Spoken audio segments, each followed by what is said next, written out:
shake it off. A little victory of some sort. Good morning, everyone. My name is CJ Sanchez. I'm the Vice President for the Greater Mission Chamber of Commerce. I want to apologize for this morning's Masterminds episode not being live. We experienced some unusual technical difficulties connecting the Zoom meeting onto Facebook. We tried a couple different times and the technology wasn't on our side today. But nonetheless, we're moving forward. This is a little uploaded a little behind schedule, but nonetheless, we wanted to bring you today's episode. I am, of course, graced with my partner in crime for this episode, for this series, Ms. Giselle Villarreal Mascarenas of the Bold Institute. And today we are speaking with mastermind, guru, PR expert. I'm just going to give him all sorts of titles to he has a whole bunch. Let's be real. Mr. Craig Verley, Public Relations and Marketing Director for Mission CISD. Thank you guys for being with us today. Craig, thank you so much for your patience this morning. Yes. We apologize for the technical difficulties. We're just going to blame this all on you. So if that's okay, I think that's usually what you're used to. I mean, that's kind of how it goes in the PR world, right? Everything's all your fault. I'll accept that and we'll just go forward.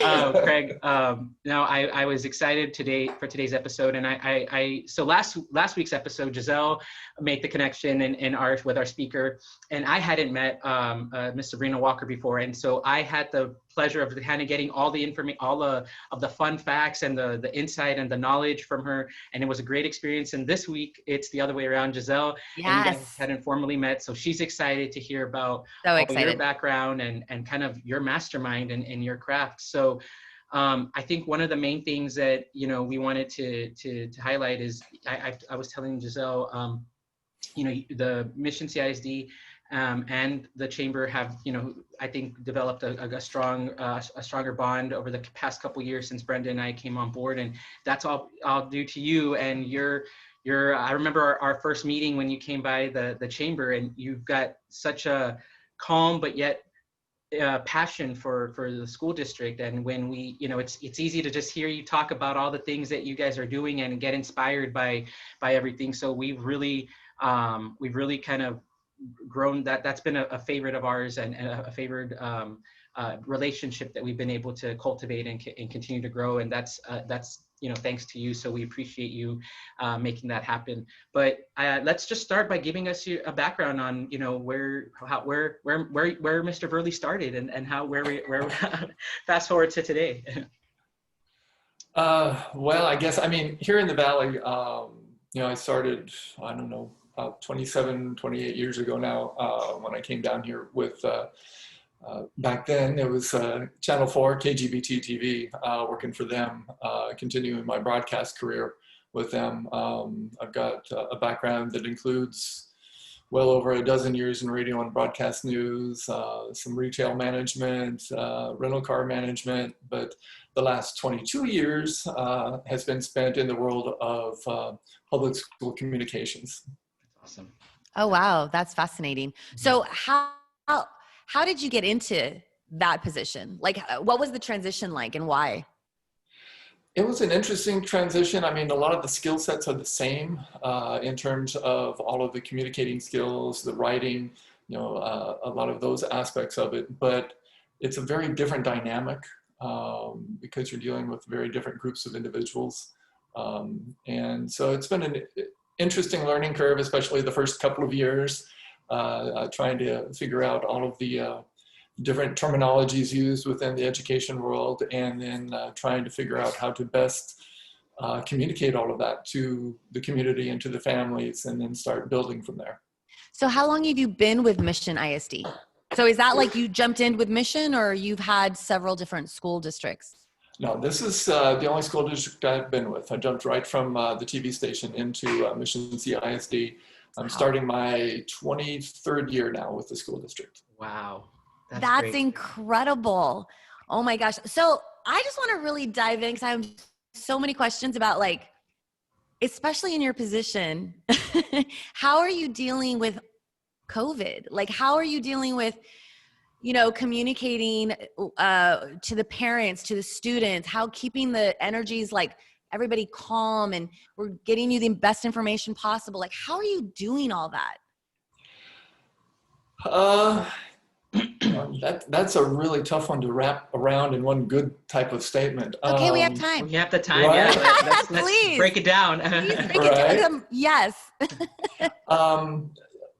It's a big challenge right now, particularly because we're in this world of immediacy. Everyone's used to being able to have immediate responses, immediate information at their fingertips on a lot of things. And one of the biggest challenges, not just for us, but for any school district in the state of Texas, is the constant flux of what we're dealing with. Not just from the pandemic standpoint and the disease itself and its impact on the community, but then all of the regulatory issues that go along with it has been almost a constant change. It's kind of stabilized a little bit the last few weeks, but it's that constant change that has made it the biggest challenge in terms of dealing with planning and then trying to communicate any of that with parents. I know there's been a lot of frustration along the way because everyone, expects the answers quickly. But we also don't want to share information that is immediately going to wind up being outdated necessarily due to the fact that we know something else is about to change. So you try and keep everyone informed as quickly as you can and keep it all as correct and up to date as possible. Well, that's why I find it so fascinating, because how are you supposed to have the absolute answer when we don't have any answers? That's the thing. Like, I know as a parent, we're expecting something or wanting something that there is no way anyone can have, because no one has their grip around this, whatever this is, like this new world that we're living in, that we don't know what tomorrow holds. We just don't know. So, I mean, that must be really difficult, because they have to get back to school, right? And there has to be some normalcy, and there has to be some structure. And so, I mean, that's why I'm just fascinated on how you are handling this personally. I mean, I don't know if any parent out there really expects you to have the answers, or the school district to have the answers. Is that really how that feels? Do you think that parents are like, what's the answer? When we know on the news there really isn't any right now? I think everyone's looking for those answers to a certain extent, just because there's a certain reassurance that goes along with that. Right. Hope. And we're all looking for that reassurance so much, and want to be able to somehow or another feel like something is at least moving forward or becoming a little more normal, or we know, okay, we can latch onto this with some realization that, okay, here's something concrete we can latch onto. I think we're all kind of doing that. So much. And that's the biggest challenge. And, nobody wants to start school and have school more than the teachers and the educators. Right. They really want to do their job, but they also want to do it in as safe a manner as possible. Sure. Because it's not just a safety issue for the students. It also becomes a safety issue for all of the employees and their families. And also for the students and their families, because it's one of those where we really are all in this big, complicated web together, and what one person does can impact so many others. Right, and that's what fascinates me about it all, because I think as I've, the little that you hear about how certain districts, certain schools are doing certain things, and the discussion and kind of feeling it out, I think it's one of those things that, we can say with certainty is that not everybody has the same opinion about the what should be done, how things should be done, or whatnot.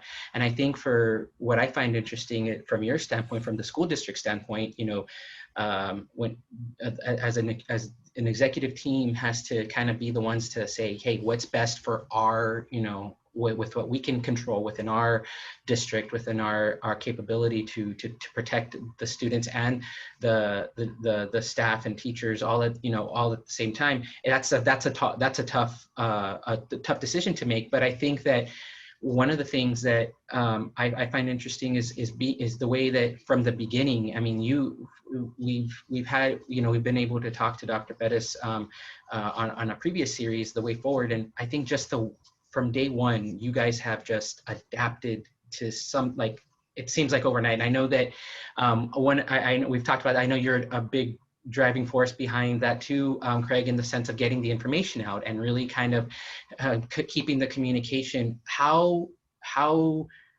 did you go through have you, I don't know if you do this now, or did you go through a point where you kind of just started pre-preparing, or kind of like having things semi-ready to go out? I mean, is that even an option? I don't know. I mean, I think it's your skill set, right? Like crisis management, like just to jump and go, okay, I know what people need right now. Is that kind of?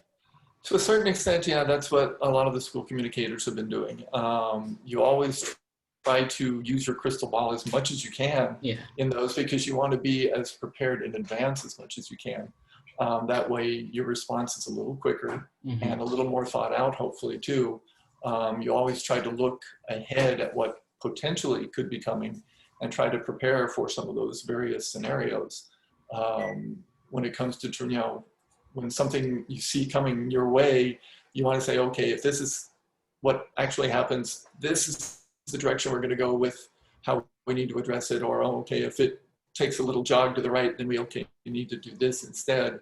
And so that's a constant process, not just during the time of COVID, but through any sort of situation when you're dealing with trying to communicate issues, programs, events, whatever it is. You just try to prepare for as many different scenarios as possible. And right now, like, what does it look like for you guys right now? Like, what are you preparing for? I mean, again, this could change tomorrow. You know, the president could come out and say, we're shutting the entire nation down for a little while. Like, we just really don't know. But as of today, what does it look like? We're moving ahead right now with starting instruction for students on September the 8th. It will be what we're referring to as at-home remote asynchronous learning. So all the kids will be starting with home instruction at first, and that will continue. The earliest that in-person instruction would even become an option for parents to consider would be September 28th, but there is also the possibility that that would get extended. It's going to be based upon conditions of the pandemic as we move forward over the next few weeks. That's why it's going to be so important for not just the mission communities, but realistically everyone in the Rio Grande Valley to continue to do their part to help slow the spread of this disease. Because once we start to do that, then it allows for a little more wiggle room, not just for the schools, but for so much of life to maybe start to return to a little more normalcy. So let's see the future and say, oh, the numbers are dropping, we're doing better. You open up the schools. How does that look like on September 28th if everything goes well? It will still be very different. Every school district is preparing for all of the protocols that realistically are going to be needed to help make sure that everyone's going to be as safe as possible.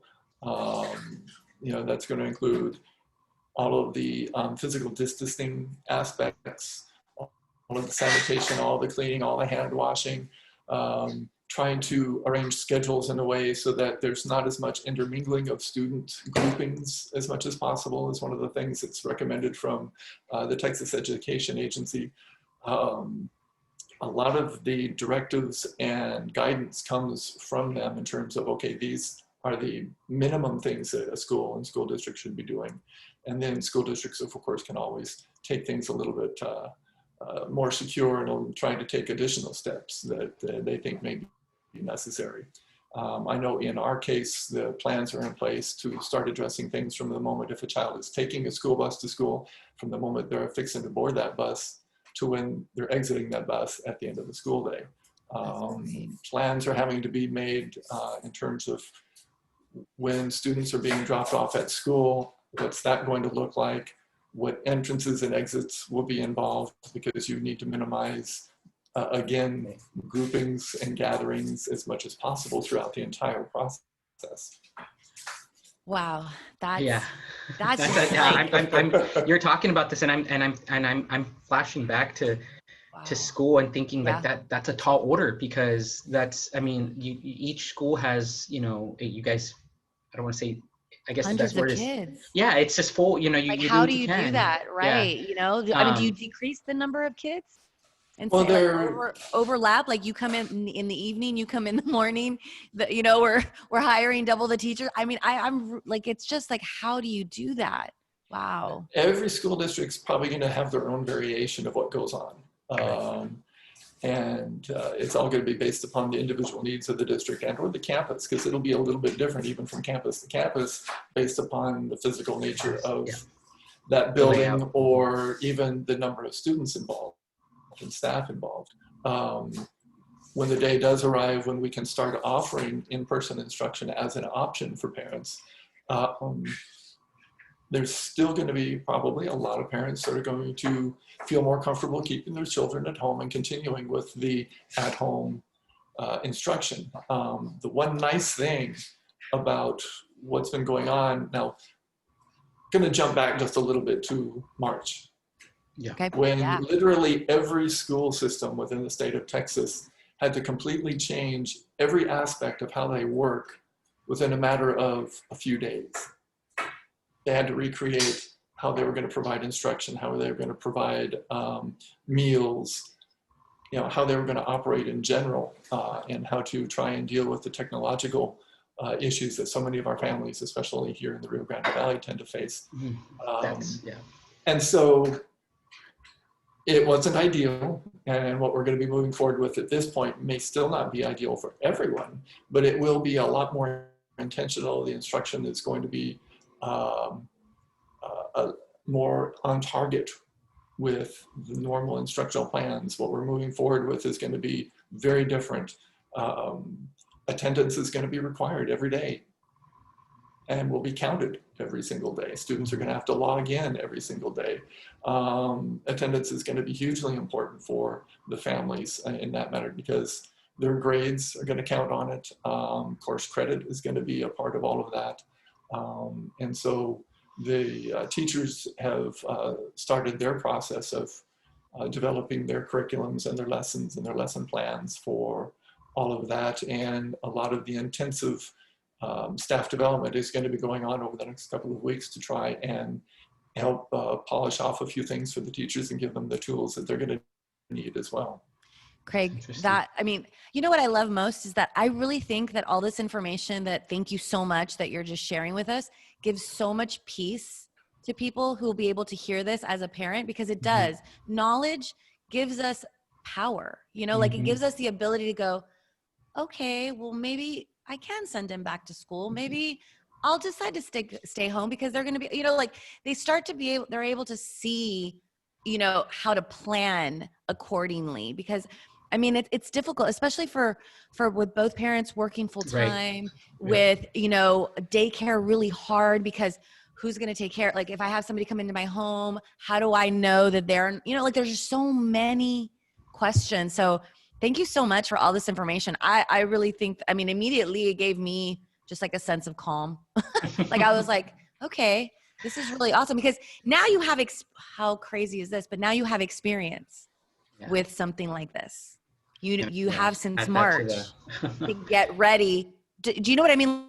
Like how crazy is it? But you do. Like March, you were hit hard and you had to make all these decisions and realized what worked, what didn't work, how we can do it better, you know, like, and now with all that experience, because that was hard hitting, you're able to have options that are going to work for all different types of families.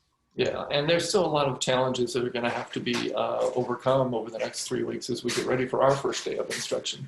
A lot of things still need to happen. A lot of things still need to come in that have been on order, because we're trying to arrange to make sure that all of our families have the appropriate devices that they need from day one, along with the connectivity that's involved as well.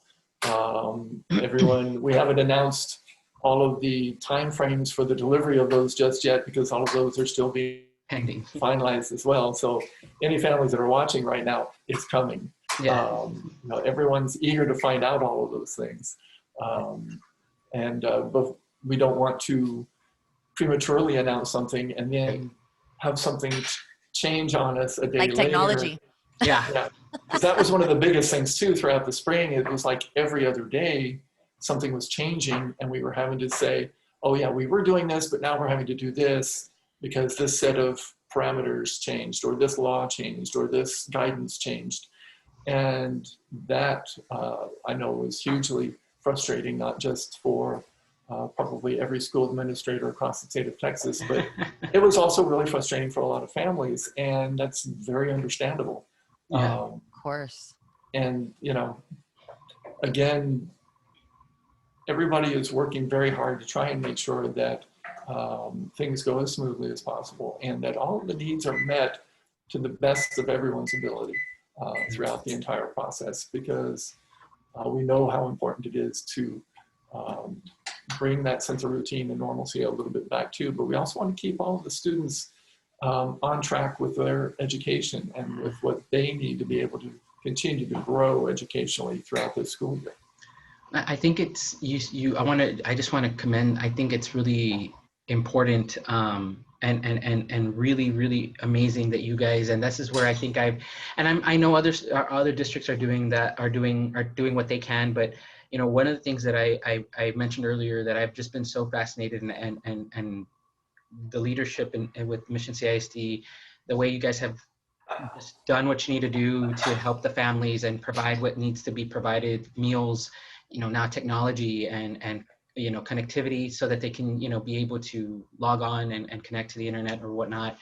I think that's just so crucial, because when you're making such a huge change, you know, the fact of the matter is that our, you know, down here, our demographics so different, and no, we shouldn't, all students should have the opportunity to continue the education process. And I think you guys going through that and making sure that all students have a tablet or a computer, or whatever it is that will be used to be able to connect to instruction is incredible.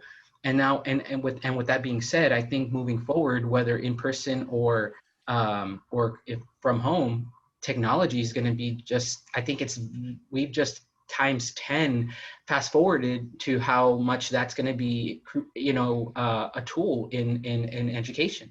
You know, I think beforehand, yes, it was, you know, virtual books and all this stuff, you know, kind of replacing things, but now it's a matter of like the less things you touch, the less, you know, paper and pens and stuff, you know, and especially in a shared environment, technology is still going to be so instrumental, I think, in how that everything just moves forward from a safety perspective, and just from, if let's you know, whether you're in this actual school or home, things can kind of continue or pivot in some form or another. So I my hat's off to that being what's being handled right now on you guys' end from Wow. school district. CJ, I hadn't even thought about like pens and paper and books and like backpacks and, oh, I dropped my backpack, and then like I hadn't even thought, oh my Lord, I don't even know. Greg, I have no idea. I have no idea how y'all are doing this. I hadn't even thought about that. That is going to be one of the things too, that the district is going to be providing all of our students with their school supplies. School supply lists that were posted on the district website. We are endeavoring right now to try and make sure that we have all of those in time, so that when the distribution happens, parents can go to their campus just the one time and pick up their device, their school supplies. If they're in band or whatever, they're picking up their instruments. So it's more of a one-stop thing, so they're not having to make multiple trips. But that is one nice thing that the district's being able to do this year too, is provide all of the school supplies as a part of that. That's huge. That's crazy. Because ultimately the kids are still going to need some school supplies, even if the learning is being provided virtually. There's still going to be a certain amount of writing or hands-on type work that they're going to need the supplies for at home. Yeah. You know, now that you brought that up, so is the classroom even live, even in person? Is it going more towards do it on the computer and mail it and email it to the teacher? Like, is it going to be more of that? To a certain extent, yes. I don't know how much actual emailing is going to be, but a lot of it is going to be all handled electronically, probably almost entirely. Wow. Which is kind of amazing to think of. Amazing. Very different in a lot of ways. Like Jetson-like. Yeah, but they're going to be using Google Classroom, and there's, for the high school kids, they use a different program for a lot of the lessons. One of the things through what they're calling the asynchronous learning process is it offers a lot of flexibility, which is going to be really important for a lot of our parents who work varying shifts. You have some families where the parents work during the regular business hours. You have those that work evenings. And this will offer a little more flexibility in that respect. Wow. There will be opportunities for students to be able to log in for live lessons, but there will also be recorded lessons that can be accessed later. Wow. And they'll be able to schedule those things throughout so that the kids will still be able to feel like they're connected with their teacher and with their classes as a part of the process, because that's important. So important. Throughout not just, for the education, but we all want to reconnect with our friends. I mean, yeah, and that's think back to when you were in school. That was a major part of why you enjoyed going to school, was you also got to visit, hang out with your friends. Yeah, I think that's what I've thought about it in so many different ways. I have they're not even in school yet, but they're a young niece and nephew, and I know some other friends that their nieces and nephews or kids are starting kinder, or they're starting first grade, and it's hard. It tugs at the heartstrings when you think of that. That's how some students are being introduced to school. When for us, yes, I mean, it's always like that. It's a milestone thing of first day of school and pictures and the whole thing. And while not everybody shares the exact same sentiment, I think as a whole, it's a life milestone that, whether you're starting the first day of school or graduating as a senior, you guys faced, I think that was an issue in May, coming and having to deal with that. And I get chills because I'm just like, those are some really big things. And we take for granted. Well, I don't think we take for granted. I think it just reminds you not to take for granted how important school and education and what our teachers and what our school districts and what our everybody's that's involved, how influential it is to somebody in some student, some parent, some in some capacity, somebody's life. And so that's where I think for me, that's the one thing, education and the medical field, you're thinking these two industries are huge, and it's being molded completely different, right now. And my hat's off to you, to Dr. Perez, to everybody that's involved at that level, to be able to just have that weight on your shoulders and lead the students and families in a positive direction in some way forward. You know what I mean? And that's really crazy and admirable to wrap your head around. So that's cool. Yeah, the one thing that always impressed me the most, and to a certain extent, I always try and keep my non-educator related hat on. I've never totally taken that off, because I try to keep that little bit of an outsider perspective on some things.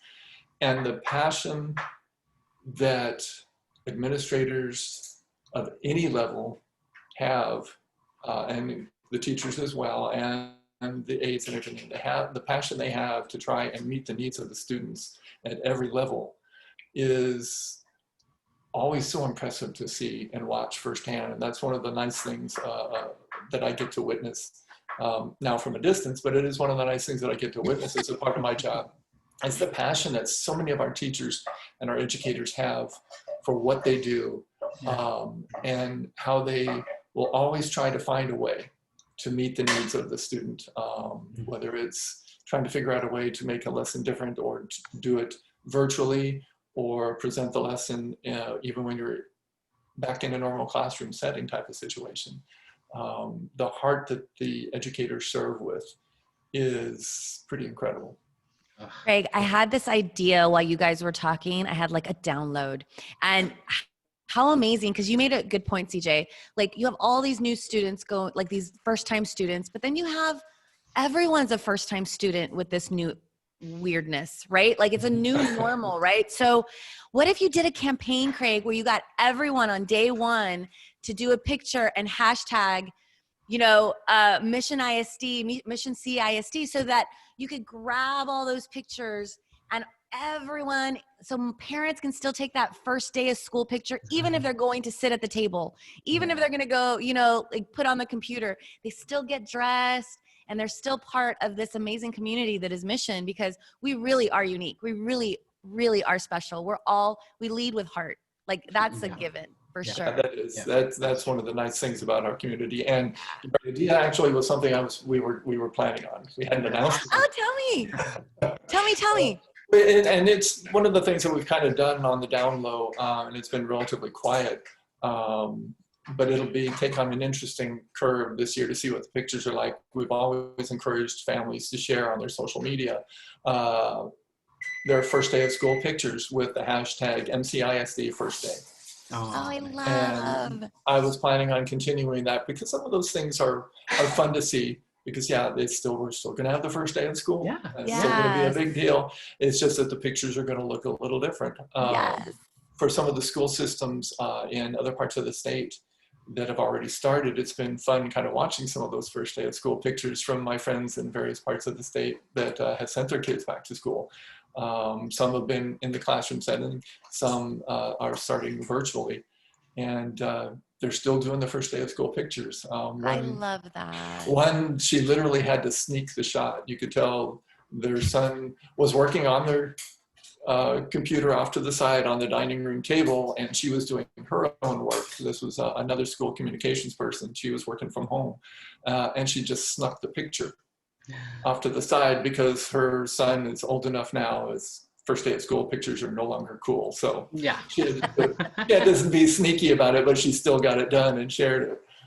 Oh, I love that. I think that the whole community, like, it just warmed our hearts to know that, okay, we're adapting. We're still strong. We're doing this together. I think I love those first day of school pictures, and I think it's going to be even more important now than ever to have that. Like, no matter what, we're going to get through this together. No matter what, this is the new normal. Fine. We're getting this done. Yeah. So. And then a lot of that process is actually already started. Throughout the summer, I know our coaches have been busy keeping in touch with their athletes and keeping them active with various exercises and things they should be doing at home. I know band rehearsals are starting virtually. Wow. A lot of little things like that. The dance teams, the cheerleader groups, all of the things that usually start happening before the start of school are happening in some form or fashion already. Wow. Virtually. It's all virtually. That's fascinating. That is very fascinating. And I'm just so proud that people, like, no matter what, are doing it. Yeah, we have to keep, there's no, and I think that was, I don't even know if you can, how much you can add to this other than from your personal experience, Craig, but I think that, Giselle and I have talked about this with several of our other speakers, but, this, regardless of the massive change that people are experiencing individually, all of us have some sort it's been heavy in some capacity or another, whether it's adapting and just kind of having to disconnect and kind of, focus or restructure. I know, businesses trying to pick up the pieces and just figure out how to move forward type of deal. I mean, you guys are a prime example of doing that on a giant scale and a team effort, but individually, that's a lot of stuff to process, on top of the already day-to-day concern of the virus, and then just the everyday stuff that I feel like is already heavy, on top of adding it to your own individual work setting and kind of piling that onto to the mix. And it's, we all have to find new ways to decompress and come back and just really focus on ourselves so that we can continue to help others. How's that been for you? And I know, on the teacher side, on the school side, I'm sure the teachers are kind of maybe serve now as also counselors to some of these students or to parents that are trying to figure it out, and they go to them because they're the first point of contact, and then it's like a ripple effect, or I mean a ladder of who to reach out to. How are you guys? How are you individually, dealing with that, or how have you decompressed or found ways, outlets? And is there a kind of a district-wide thing that you guys are implementing to teachers, or just reminders for them to kind of stay optimistic and like in-house meditation? Yeah. Yeah. Well, personally, I've tried to focus on making sure I'm maintaining as normal a schedule as I can, which, I mean, I'm working from home, and we are expected to maintain the normal summer business hours that we're working right now. That'll start to change again to more business related hours here in the next week or two. But trying to make sure that we're maintaining, okay, one of the challenges that anyone working from home has faced, I think, is where do you turn that off? Mm-hmm. How do you turn that off? Oh my gosh. And so it's been, I mean, to a certain extent, no teacher or educator really totally turns off to a certain extent. Yeah. And especially since, you know, we've got these little suckers always on at our side. We may never completely disconnect, but to try and make sure that by this time, okay, close the laptop and turn it off and start to focus on other things. You know, whether it's getting the errands done around the house or maintaining as normal a schedule as possible. You know, I still make sure I try to get my runs in every day. I see that. Yeah, that's great. So that's been one of the things that's helped me maintain some of my sanity through it all. Trying to hold on to those things. That's great. Yeah, it's important. And I know, like, everybody, I think it's great to talk about those, because I think some of us may, and Giselle says some things sometimes, or I see on her Instagram of new things she's implementing, and I'm like, that's crazy, but sounds like a great idea. Like, you know, she, or something, it just challenge, and I respect that for anybody that's trying to push themselves to focus on something, to give them something to look forward to, give them something to change up the routine. I can imagine that, like you mentioned, and especially for teachers, it's always, I think now that there's such a important task to stay connected to parents and to the students and whatnot. It can be challenging to, you know, you got to make sure that you're ready for the 7 a.m. call from a parent or text that's wanting to know something, because they're the early bird, and the parent that's getting out of their shift at 8 o'clock at night, you know what I mean? That's, you know, wanting to send an email or touch base or something. So I again, I'm just so, I hope I don't sound cheesy with it, because I am super fascinated and impressed, and so many different, there's so many different words to describe the admiration that I have for you guys. It's very much, and I say you guys because it's a team effort across the board. Like, there's just so many moving parts that I think that you guys are incredible for doing what you guys are. So I want to ask, because I'm super curious about high performance individuals, as you are. So I don't know if I'd go that far, but okay. I mean, what you're juggling, wow. Yeah. So as a high performance individual, do you have a morning routine? Yes. What is your morning routine? Curse at the alarm when it goes off. Yeah. Check. Which is at what time? Well, during a regular school day, my alarm goes off at about 4:45 in the morning. Then I get up, do a run, put in about 4 or 5 miles. Wow. And then, come back and basically then start to get ready for work, and hit the ground running by 7:30. Wow. Okay. So you do all of that, but you don't check an email. You don't do anything until you're at work. Like, you give yourself your morning to well, sometimes we're not eating breakfast. Yeah, the phone is there, and okay, I see these emails came in, so at least I'm aware of them. I don't start really addressing any of that until closer to when the official clock-in time step happens, because still need to get ready for work. And the more you're dealing with that stuff, you're slowing down your process of actually getting ready for starting your workday. Yeah. Are you a healthy eater, or do you eat whatever you want? Yes. Depends on the day. It depends on the day. Yeah, it kind of comes and goes. There you go. Yeah, sort of like everyone else, I imagine. It's been a little bit of a struggle to not put on the, what was it, the quarantine 15. It's real. I gained 12. Real. I gained 12 pounds, and I've lost 6 of them. But I gained 12 pounds, and it happened the first 4 weeks. Like I gained that much in the first 4 weeks because I was like in zombie mode. I was like, what is happening right now? Like what is happening? So yeah, because my whole life changed. I was like, you know, it was one event after another that I was a part of, or you know, so just to all of a sudden nothing. I was like, wow, what just happened? And then I was kind of like, wow, I can hear myself think. this is pretty incredible. Hey, Giselle, what do you want to do in life? Like, what do you want to be when you grow up? Yeah, like, wow, there's no chaos right now. Very strange dynamic for me in the kind of life I led. And I'm sure for you too, and CJ, it was just like a very strange moment. Can I ask you, like, the day, it was officially the 17th, but the 15th of March, everything just shut down. Mm-hmm. Like everything just changed abruptly. When it did, when you got those calls where like, nope, school, we're shutting it down, we're, you know, like, what was that feeling like? You know, I hadn't really thought that much about that. It was one of those where it was almost like a slow motion tidal wave coming your way. You kind of see it coming, but you're hoping it takes a while to get here. Because the shutdown and everything happened during spring break. You know, we left for spring break, kind of knowing that, okay, this was coming and it was probably going to be impacting us.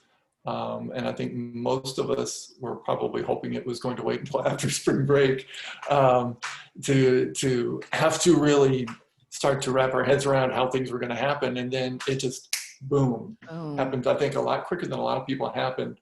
Yeah. And we were working, and I say the we, it's the collective we, district administrators and the folks that I work with in my department stuff, overnight. Yeah, you guys were around the clock. A couple of hours of sleep, and we were making the announcements and doing all the preparations of the parent notifications and everything. And in the wee hours of the morning, much to the chagrin of my wife, but you know, it's what needed to happen, and we needed to try and share all of that as quickly as we could. And you know, because it wasn't a matter of starting to let parents know, okay, this is happening, and this is what we're immediately doing to try and address the situation and try and keep everyone as safe as possible through the process. And that as soon as we know exactly how we're going to continue instruction after spring break, we'll let you know. And those were the huge challenges that were going on for all of the school systems that were on spring break during that time, trying to address those literally when you were supposed to be on vacation. Some people had already left the area and were starting to deal with those work situations from across country. I saw that in a number of situations from not co-workers, but other school communicators and administrators in other parts of the state where they had gone ahead and made their trip. And then when things hit, they were still addressing those before they could even get back into the state to try and make sure that their kids were going to be getting what they needed for when instruction began after spring break. Wow. Wow. Yeah. No, there's so many. It seems like a lifetime ago, right? It really does. It really does. It does. Yeah. It's a lifetime ago. How weird how we just adapt as humans. Like, okay, because it's just happened. I mean, but it just feels like years ago. More than anything else right now and throughout this whole process, I mean, it's a matter of making sure that you're learning from the mistakes and the stumbles along the way. What didn't work? How can we make it better? What areas can we improve upon? Oh, we need to make sure we don't do this again because this really did flop. That's going on not just in school systems, but for everybody, every business. That, especially the businesses that have been able to reopen, they're having to figure it all out again. You know, as someone who's worked in restaurants and retail and rental cars and a few other customer service types of positions, I just cannot imagine trying to figure out how to do some of the things that they've had to deal with, so that they can keep their heads above water. Yeah. That's because they have families to feed too. Yeah. Yeah. And that's the thing that I think is where I see on a bigger scale. And that's why it's everything, it just kind of has a ripple effect. Everybody's, whether it's restaurants, whether it's schools, whether it's the things that we all kind of, now no longer take for granted, because there are things that we want to cherish and protect, and that we want to make sure that we're encouraging our friends and our local businesses, whether there's somebody we're close to or not, like how to do something or how to. That's why this series is important. That's why this was something that, when we're thinking about as a chamber, we were thinking about our members, and we think about the things, there's only so much that you can. At the beginning, I know we were sharing all sorts of information that was just a matter of getting out, like, what CDC rules were, what the state was issuing out, how, from a I guess a national standpoint on, what was expected as far as being sanitary and this social distancing and how businesses can reopen and whatnot. And now that we're in a different phase of that, where each individual business is now, yes, opening up, and having to be safe and having to readjust and having to pivot. How do they maintain? How do they find a way to continue to stay in business and to stay afloat and to keep their doors open, or virtually, remain successful? So I think that's why these conversations are important. Yeah. That's why, because so many aha moments during this conversation, even though Craig isn't an entrepreneur in business, it's all relatable. Yep. It's being adaptable. It's being able to pivot. It's being able to ask those really important questions that he said. Mm-hmm. Like, okay, what did we do in March and April that we're never going to do again? What did we do when we were adapting that we really need to do more of? So what are other people in our industry doing that is actually working? How can I implement that into this area, this region, this place? So yeah, and I always want to say this out loud because I think the Mission Chamber really led by example on how to first. It's true, because if and not to point a finger anywhere else, but the Mission Chamber immediately got into action of, what do our members need? Well, first it was information. Mm-hmm. First it was just information, like, what is out there for us? What are we going to do? How are we doing this? And you gave them all the answers possible in the resources that were available. And then it was okay, well, who's doing stuff during the pivot that can share the tips, share the steps? And so really, CJ, you, Brenda, the entire team, great job. That is what a chamber is about. This was a very difficult situation, and the way y'all stepped up is just amazing. Well, thank you. I'm flashing back, Craig, to the Masterminds discussion that we had with Dr. Pettis. And I know during our planning meeting, Zoom call for that, I remember I don't think we talked about it on the actual Zoom episode that was live, but I know in the planning process, we talked about how at that point, I think that was probably April, like late April, that discussion happened. And I remember we were talking about graduation and kind of how that was gonna, you guys were working on things. It was already being talked about. And I think it changed a couple of times. I think weather was something that came up there towards the end on top of everything else and that was changing. But I remember thinking, next year will be different because school will start, we'll be back to normal, and it'll, by August, things, and we're having this discussion, and we're talking about how the school year is going. And I think that one thing that throughout this whole, from that day that Giselle mentioned, that March 15th date, I think that's, for me, I everything seems so far away because of, where we would live a month at a time or a semester at a time. It's like every 2 weeks, it's like, let's change that up. It's different. Like what you would do in a 6-week, 2-month period is now, like, all right, it's now, you kind of lived in those seasons that it's happening week to week, sometimes every other week. And you're adapting, you're like, all right, let's figure this out and go this route. But it's just how we're being molded now. So it's really interesting. And when I think about it on the scale that you guys adapt to, it blows my mind. And so I think it takes very unique people and very skill set individuals to do the things that you're doing. And so you're definitely a mastermind that I admired you before before COVID and the pandemic. Yeah, I like you, Craig. You know, well, the true masterminds are the people who aren't on screen right now. Yeah. The true masterminds are the teachers and our administrators and our teachers' aides and the bus drivers and all the district employees. They're the ones that are coming together as a team to try and figure this out and to try and do the best they can in the best interest of the students and the families that they're serving through that process. They're the real heroes in all of this, from the educational standpoint of things. Of course, medically, that's a whole nother ball of wax. The ones that are truly making it all happen are the ones that you're not seeing behind me right now.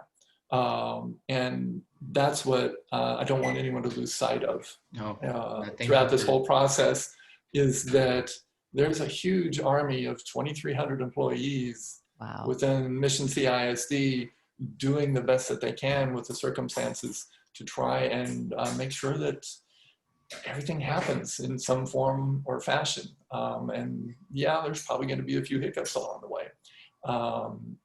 But we're going to do what we can to minimize those and to learn from those and make sure that they don't happen again. Because ultimately we want the whole educational process to go as smoothly as possible, because we know better than anyone else what's at stake at the end. Yeah. You want all those kids to be able to walk whatever stage it is after their senior year, whether it's this year or in following years.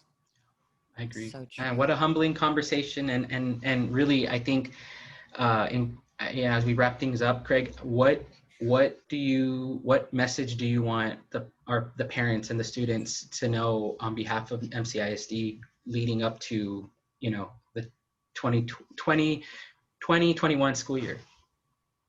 That it will be one for the history books for sure. I mean, last year already was. But this year, with the whole educational process having been reinvented over the last several months and will continue to be reinvented as we progress, that we all just need to remember that everyone's doing the best that they can, and we'll continue to try and focus on how do we address any of the challenges that are going to continue to probably come our way over the next couple of months, because we really don't know where this pandemic is going to go. But that together we really can get through it all. There'll be some frustrations along the way. And that's where I know I find myself on occasion having to remind myself, okay, step back, take a breath, and then start to move forward again. It will be as normal and regular as possible. There will be quality instruction for their children. There will be devices. There will be connectivity. There will be meals. It's all just going to be a little bit more different than we're used to, at least at first. That's a great ending. I don't even want to follow up with anything. I think I've expressed my admiration for you guys. So that well said. And for sure, I think we do, I know from us as a chamber, any way that we can continue to support and help the MCISD or Mission CISD spread the word on anything that's out, that you guys have going on, that's for the community, anything that we can, as we adapt and we continue to find ways to stay moving forward and whatnot, we would like to continue to grow with the relationship that we have, even if it's virtually or in whatever capacity we can. But I say that as part of the leadership here, and Giselle, I'm sure, can back it up as one of our board members, that anything that we can do to keep that up, we definitely want to do that. So, and we appreciate that too, because that's one of the things we're really blessed with in this school district, is how that has evolved and changed over the years. And the support that the schools get from not just the chamber, but the businesses throughout our communities is incredible. And that whole family aspect of it all is not something that you get everywhere. Right.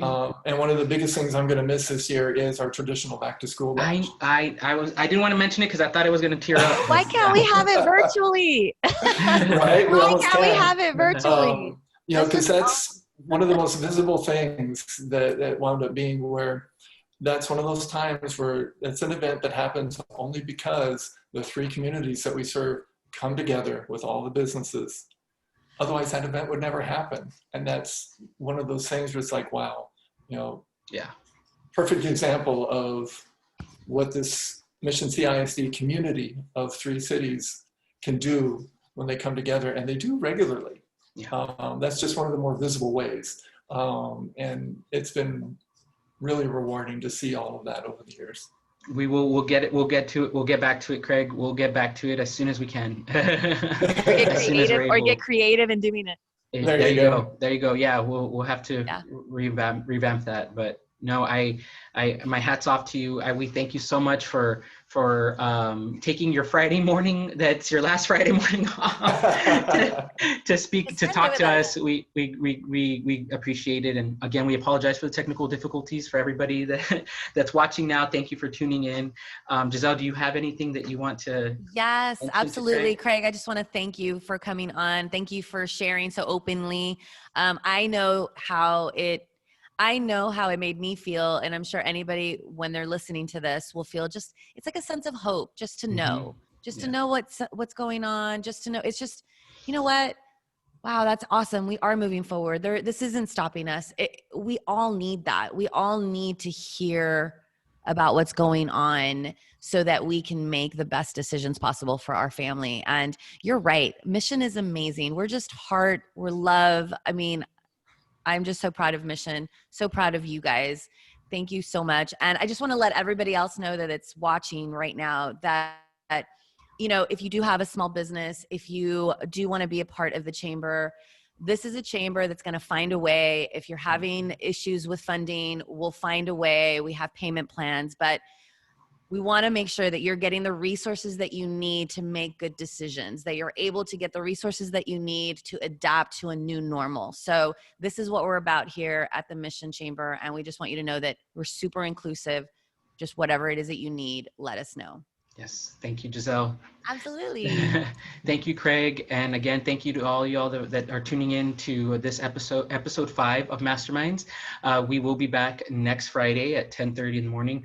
I will say, we'll try again on Facebook Live. Oh, we're going to get it. We're going to get it. Yeah, definitely. So thank you guys. Hope you all have a great weekend. And if there's anything you need, feel free to reach out to us. Thank you. Bye-bye.